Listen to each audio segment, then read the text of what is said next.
اكتر فعلا صوت بيضايقنا. لو جينا شفنا ايه اكتر صوت بيضايقنا هنلاقي زي صوت الاطفال، صوت العربيات، صوت الافراح، صوت الدي جي العالي. بس فعلا اكتر صوت بيخليك فعلا متضايق وحاسس بان انت فعلا متضايق هو مش الحاجات دي خالص، هو صوتك الداخلي.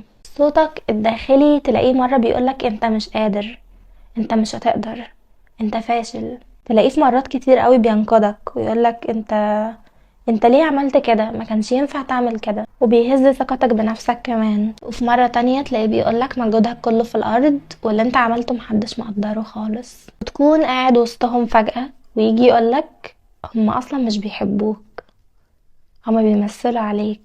انا دلوقتي عندي الاصوات دي كلها في دماغي، انا عايزه افهم الصوت ده جايلي منين، يعني ليه بيأذيني كده؟ الصوت ده بيبقى من وساوس الشيطان. وفي سبب تاني